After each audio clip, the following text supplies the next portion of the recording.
It's spooky season, you guys, and it's the time of year where you really just can't beat dressing up, carving a pumpkin, and reading scary stories, especially those related to The Legend of Zelda.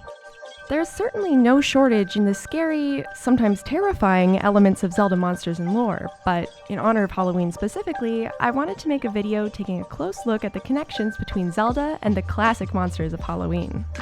Witches, werewolves, vampires, zombies, ghosts, and of course, spooky scary skeletons. This video should be a fun one, so grab your candy, put on your spooky mask of choice, and let's dive in. First, let's take a look at werewolves. We have several enemies in the wolf family throughout Zelda. There's the classic wolves in Breath of the Wild and Tears of the Kingdom, as well as the slightly more werewolf-like wolfos who are bipedal and generally more spooky looking. But the most obvious example of a true werewolf in Zelda is none other than Wolf Link. In Twilight Princess, the hero is transformed into a wolf through the power of Twilight. It's an ability that for most of the game he doesn't have control over. Throughout the game, Wolf Link is referred to as a beast, a blue-eyed beast, or a divine beast, just not that kind of divine beast. While being in wolf mode often just serves to terrify the locals, it also gives Link certain special abilities, like communicating with ghosts and spirits, tracking scents, and my favorite, speaking with animals. And here's an interesting tidbit about Wolf Link's origins. When describing the development of Twilight Princess, Eiji Aonuma stated that the idea came from a work trip, where he had a dream that he was a wolf trapped in a cage, and that when he woke up, he didn't know where he was. And this, of course, parallels the start of Wolf Link's story in Twilight Princess. Pretty spooky. Now let's move on to the undead, or should I say, the re-dead. There are several zombie-like enemies that fall into this category throughout the series. First, we have, well, zombies. These enemies appear in Link's Awakening and pop out of the ground of the cemetery to attack Link.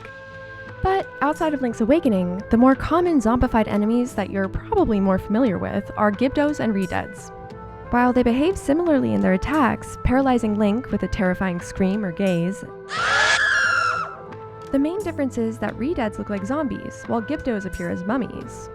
With the exception of Tears of the Kingdom, where they appear as a nightmare bug creature. Yikes.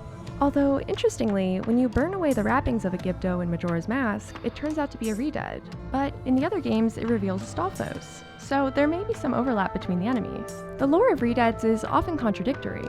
Sometimes they're described as clay monsters fashioned in the shape of humans, but elsewhere they're referred to as former humans, and the fact that many are buried in tombs also seems to indicate human origin.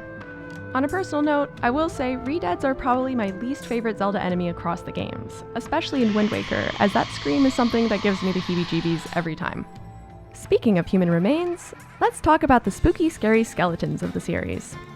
Most of our skeleton enemies are members of the Stall family.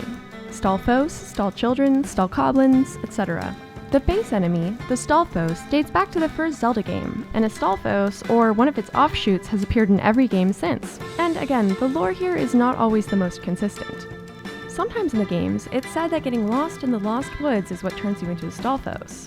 But in other instances, we've seen it as a curse placed on a fallen army. Generally, it seems like Stallfos are reanimated soldiers, as they're often wearing armor or bearing weapons. The most obvious exception here is the Era of the Wilds, where our Stall enemies are all the skeletons of Moblins, Bokoblins, Lizalfos, and Hinoxes. Given that all these enemies typically reincarnate with every blood moon, I don't really understand why they'd have skeletons coming to life at night, but instead of overthinking that, let's enjoy our friendly Stall horse here.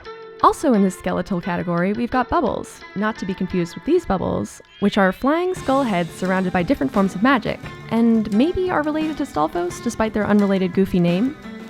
As far as skeletal characters go, the most famous undead warrior in the franchise has gotta be the Hero Shade from Twilight Princess.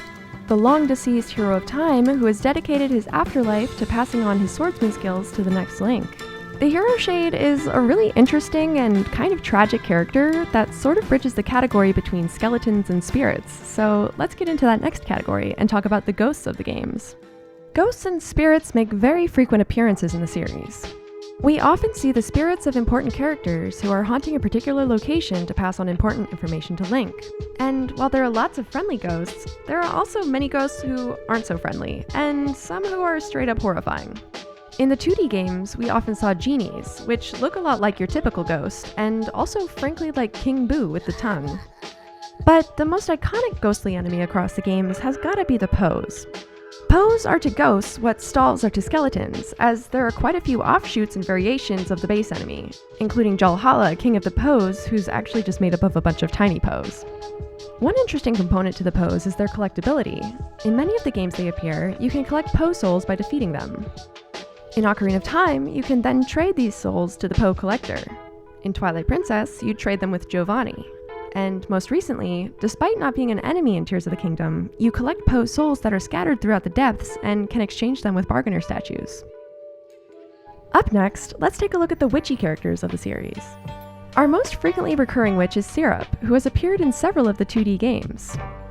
Syrup is your classic potion brewing witch who is involved in several side quests in the games, where you either need to give her an ingredient or receive one from her to move the story along.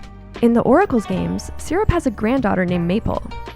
Maple is also a witch who is serving as an apprentice to her grandmother.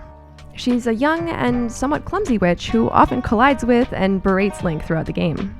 Sometimes she's seen riding a broom, while other times she's riding a vacuum that she seems to have stolen from Luigi's mansion. Somewhat confusingly, it seems a slight variation on Maple exists in Link Between Worlds, where we see a Hyrulean and Lorulean version of the witch, although she's now taken on the role of grandmother. The witch's granddaughter in this game is named Irene. Irene is similar to the previous incarnation of Maple, as she's also a grumpy witch apprentice, but her role is expanded in this game as she eventually turns out to be one of the 7 sages. Lastly, we can't talk about witches without talking about Twinrova, the iconic duo made up of twin sister witches Kotake and Kuome. The witches are known as the surrogate mothers of Ganondorf, and appear as bosses in Ocarina of Time and the Oracles games. In these games, they play a supporting role to Ganondorf, and are shown to wield fire and ice magic. In Majora's Mask, it seems they've taken on a more peaceful role in Termina, working at a potion shop and a cruise ship respectively. The twins also made a cameo in Tears of the Kingdom, where we saw them supporting Ganondorf and bearing cloth with their names written in Hylian. Let's now dive into vampires, which, for these purposes, I'm essentially defining as any bat-like creature or character that's more advanced than a Keese. I've got to start this section by talking about Botw from Skyward Sword. Botw is a friendly demon with bat wings and horns who wants to become a human and make friends with the people of Skyloft, sort of a reverse Colton. By completing side quests and giving Botw your gratitude crystals, you help him transform into a human, and simultaneously purify Skyloft of its monster infestation.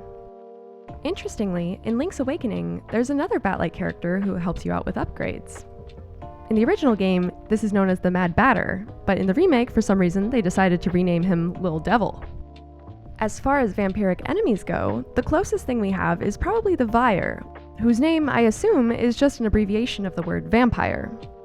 These guys are part bat, part devil, and split up into Keese when they're defeated. In some games, they appear as a standard enemy, but in the Oracles games, they're mini-bosses with dialogue. Sometimes their sprites are kind of cute, but in their official artwork, they're straight-up nightmare fuel. Also, fun fact, they do appear in the Legend of Zelda TV series. We've also got a few bosses who are closely linked to vampires and bats. First, there's Gomez, who's a mysterious entity from Majora's Mask who seems to be made up of or controlling a flock of bats and wields the Grim Reaper's scythe.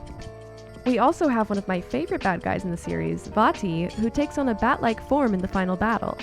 And finally, we have Ganon himself, who, in A Link to the Past, emerges from Aghanim's body as a bat and flies to the Pyramid of Power for the final battle of Link, where he uses blazing bats as part of his attack. Confession time, I've never actually played A Link to the Past, so this one was a surprise to me, since Ganon is typically associated with boars. But then again, between his castle, his cape, and the organ, Ocarina of Time Ganondorf is giving major Dracula vibes. Who knew that all along our big bad, the King of Darkness, was really the King of Halloween? Anyway, hope you enjoyed this Spooktober special. Were there any enemies you associate with Halloween that I didn't hit in this one? Feel free to let me know in the comments. As always, thanks for watching, and I'll see you in the next video. Happy Halloween!